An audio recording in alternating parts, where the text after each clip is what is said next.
ចាជំរាបសួរកូនអរគ្នាអរគុណព្រះសម្រាប់ព័ត៌មានកូនជាថ្មីដែលយើងបានជួបគ្នានៅក្នុងសប្តាហ៍ថ្មីបន្ទាប់ពីប្រជុំបិណ្ឌហើយចាអញ្ចឹងថ្ងៃនេះដែរកុំឲ្យខាត់ពេលយូរជួបជាមួយនឹងអ្នកគ្រូតាក់ទងជាមួយនឹងថ្នាក់ទី5មេរៀនទី6ចាគឺការបដូរចំនួនចម្រុះជាចំនួនប្រភេទចាអញ្ចឹងមុននឹងយើងមកដឹងពីចំនួនចម្រុះសិនគឺពេលដែលយើងនៅថ្នាក់ទី4គឺយើងអត់ដែររៀនអំពីចំនួនចម្រុះហ្នឹងឯងមែនទេកូនចាគឺដល់យើងឡើងថ្នាក់ទី5មកគឺយើងមានចំនួនចម្រុះយើងថ្មីដែរចាអញ្ចឹងថ្ងៃនេះដែរយើងមកធ្វើការស្គាល់ពីចំនួនចម្រុះចាចំនួនចម្រុះគឺមិនមែនមានតែ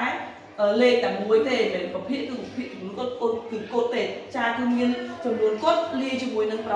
រភេទចាអញ្ចឹងដើម្បីយើងដឹងយើងមកមើលនិយមន័យសិនតាដើម្បីបដូរចំនួនចម្រុះជាប្រភេទត្រូវយកចំនួនកូដគុណនឹងភាគបែករួចបូកនឹងភាគយកយើងទទួលបានភាគយកនៃប្រភេទរីឯភាគបែករក្សាទុកនៅដដែលចាអញ្ចឹងម្ដងទៀតដើម្បីបដូរចំនួនចម្រុះជាប្រភេទត្រូវយកចំនួនគុណគុណនឹងភាគបែករួចបូកនឹងភាគយកយើងទទួលបានភាគយកនៃប្រភេទរីឯភាគបែករក្សាទុកនៅដដែលចាអញ្ចឹងយើងមកមើលប្រមាណវិធីដែលយើងត្រូវធ្វើអញ្ចឹងគាត់ដឹងហើយគេប្រាប់ថាម៉េចត្រូវយកអីគេចា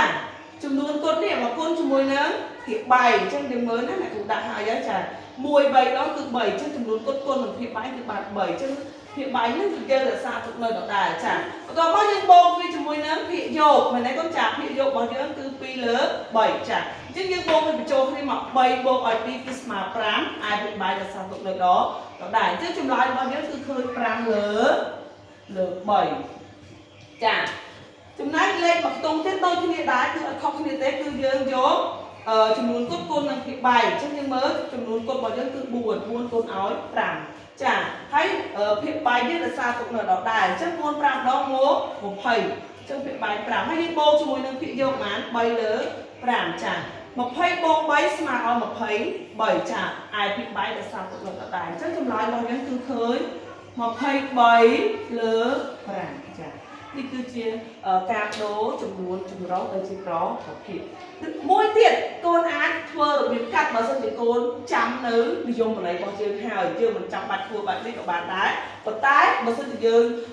ធ្វើនៅក្នុងกระดาษប្រឡងឬក៏យើងដាច់ខាតត្រូវធ្វើប្រហែលវិធីឲ្យគេដែរចាអញ្ចឹងយើងគាត់តាអញ្ចឹងមកយើងដឹងហើយមែនទេកូនចាយកភាគយកគុណនឹងភាគបែកអញ្ចឹង4 5ដង20បូកនឹង3គឺ23មែនទេចាអានេះយើងគុណដល់ពេលមកកន្លែងឃើញចម្លើយហើយយើងបូកជាមួយភាគយកចឹងយើងឃើញចម្លើយបានឲ្យ23ពេលនេះកូនចានេះដូចគ្នាដែរយើងគុណមកឃើញ3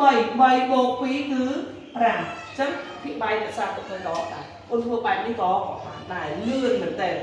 ចាអញ្ចឹងអ្នកគ្រូសង្ឃឹមថាតើពីកូនបានរៀនជាមួយនឹងអ្នកគ្រូមកឲ្យកូនអរគ្នាបានយល់ហើយនឹងត្រឡប់ទៅផ្ទះវិញអាចកែលំហាត់នៅផ្ទះបន្ថែមទៀតក្រៅពីលេខដែលគ្រូបានដាក់ឲ្យចាអរគុណច្រើនសូមព្រះប្រទានកូន